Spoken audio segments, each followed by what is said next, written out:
like, 15, 20 bags a day. Because I had the money, I refused to shoot.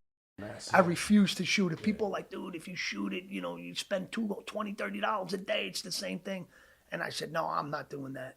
And I never shot it, but I was up to like 20 bags a day. And the crack, it's not like the meth. You know what I mean? The crack, I was spending like $500 a day. Wow. The difference between the meth and the crack? See, whoever made the meth definitely was like a chemist. Like they really had to know how the brain works. Totally. Because with crack cocaine, right, you have dopamine receptors, right?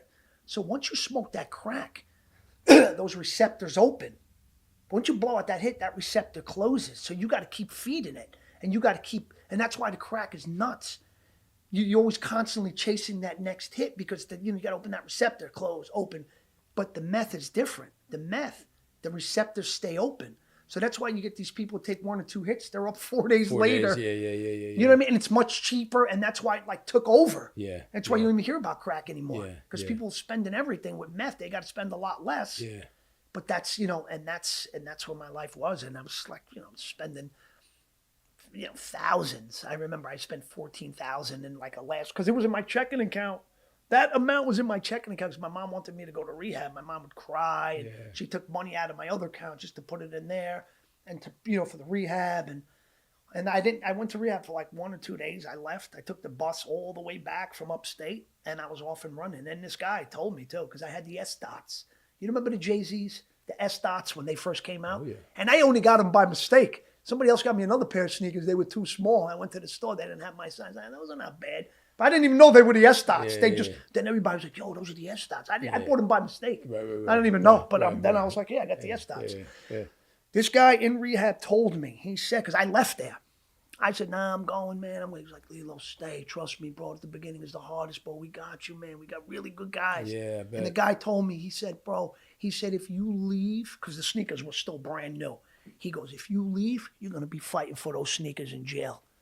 He goes, in not even a month. And he was so right. Because that was like beginning of November. I got arrested December 10th. Wow. So December 10th, that's the day it all went down. December 10th, 2005. And can you take us through that? Can you take us through what happened with that guy? Well, the night I went to his house the night before, right? I went to see his daughter. She wasn't having it, right? So her and his sister were ready to call the cops. They did call the cops. He was a drinker. He used to drink up at the bar right up the street. It's a place called Murphy's Law. So he comes back, and when he saw the cops, he went crazy. Please, he goes, we don't call cops. Get out of here, no cops. So whatever, but the cops say they impounded my car.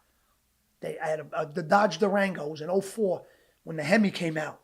Because they just had come back out. Yeah. So I was very interested. I liked the American Muscle, something like this car. But it was a piece of shit. Yeah. Not even 12,000 miles was already. It was creaking. What garbage. Yeah. All right. Dodge is definitely not going to like me after this. But, but they impound the car. So, I'm thinking, I don't even give a shit. I'm just thinking, now I got to pay for this car. It's going to take away money. It's going to take some of the money I'm going to buy, drugs with. So now they take this car or whatever. So I go, but the car's impounded. I remember hanging out with my friend. I come home and I told my mom late at night. I said, Mom, please. I said, they impound the car. It was December, so it gets dark at like 3:30, 4 o'clock. So I remember sleeping, and I remember by like 4:30, you could already see the Christmas lights flashing from my room. They're already on because they're on a timer when it goes dark. So I remember. Because my mother knew, so I knew she's going to tell my father, oh, the car got towed. You got to go pick it up. Can you imagine this? So him and my brother went to get the car unbeknownst to me. I didn't know. So as soon as I get up, that's the first thing I check. I said, did they get the car? So as soon as I open it, they got it. So now I'm thinking, I got to go see if they're going to let me use it. Because I want to go get high. The only reason why I'm up is because my body's craving heroin. For sure. I'm feeling sick. My legs, it always starts in the legs. And you get that restless leg syndrome. And then that's it, because it's only going to get worse. So now it's time to get up. So this was all like this. My father was not having, he goes, no, you're not taking the car. Get out of here, this and that. But I got to go. So I remember going to pick up that guy. He went to go buy crack with a friend's car. He got stuck. He told them, the guys at the bar, he was coming to get me. But meanwhile, I was going to get him. The girl's dad. Right. So I do him a solid. I sit in the car that's hooked up to the tow truck. He's in the other car. I took one because they thought he was coming to get me. Meanwhile, I was going to get him. He borrowed this guy Mark's car to go buy crack, a Volvo, in the fucking car. So the car, like it didn't start. Yeah. So now he says, I'm in the friggin' thing. So I remember I was so broken that night, man. And then I just after sitting in this cold car because there's no heat, it's freezing out. I took a few hits of crack. I got no dope. I'm coming down. I'm just like, and then I just get dropped off right on the street. And then I called my father. And my father, he was old school, man. He knew what I was going through, but he'd never say no. And he was always there for me, my dad. Got my dad right here. He died in 2018. My dad was, thank you. So he picks me up and, he didn't even say anything, but it's just like it's this dark street and I'm just standing there. It's like, what the hell? Like in his mind, like, what the hell? He's silent and that silence is worse. So then I go home and then I make up, they won't give me the car. So then I make up some bullshit story that Scorsese was going to be in the city at this place. I need to get down there, Mom. Network. I got a network. This is how I'm going to get more movie parts. It's not what you know, Ma. It's who you know. Let me go meet this guy. Let me go see, right? And I says, the place has an admission fee too, right? So I got all this money, right? So I told her I'm going down to the city. Meanwhile, I go get drugs, and it didn't take long. It's not even maybe an hour and a half. So and I come back home. And my mother's like, what, you went down the city already? I said, yeah, it was a really quick party. They knew it was all bullshit, right? So I go back in my room, right? I had some. I didn't have a lot of stuff. I got just, I'm in my room. This is during the era of the Nextel. I had the phone plugged. I was about to go to sleep. I had the lamp. You just touch it and it goes off. He calls me on the two-way radio. And I never hung out with this guy after hours. It was just to go get drugs. I pick him up. We go to the Bronx. The guys we know. They give us the heroin. I drop him off the bar and I go my way. But he said, you want to go out for a drink?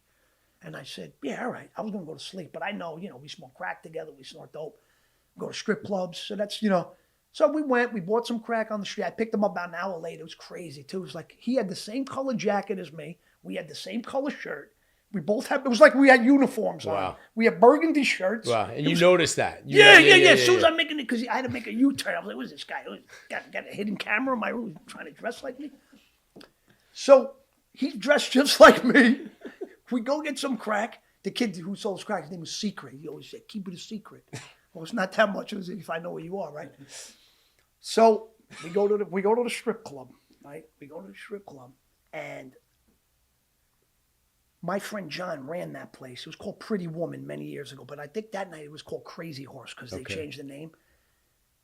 But when we went through, my friend John ran the place, so he was all the way on the other side of the metal detector. This is important because he said, have them go around. They're friends of the club. He was telling them, have them go around.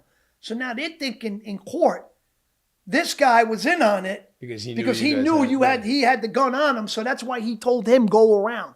Nobody knew nothing. Yeah, I wasn't even a guy I was lost in drugs. You think I'm thinking about this shit? Yeah. I just want to get high and go home and go to sleep, live to fight another day. Yeah. That's all I wanted to do. Yeah. You know what I mean?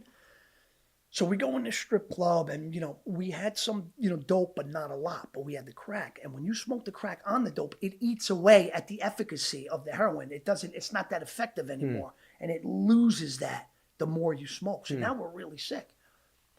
So I said, listen, I got a guy in the Bronx, this Vietnam veteran. His name was Kenny. He lived next door to the little kid from Bronxdale who played me at 9 years old. Oh, wow. He lived next door to him. His sister was my first love. So that's how I knew this guy.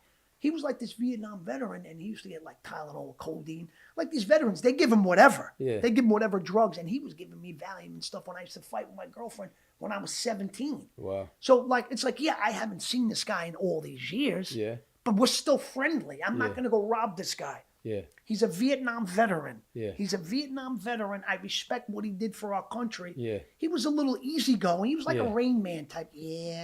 Yeah, that's the way. His name was Kenny Scavoti. Yeah. So now I'm thinking he's got the Tylenol with codeine, right? Because I remember he had, but desperate times call for desperate measures. We had a drug dealer in the Bronx. He didn't have anything. Yeah. So there's nothing left. We're sick. You were going to go see the Vietnam vet. That was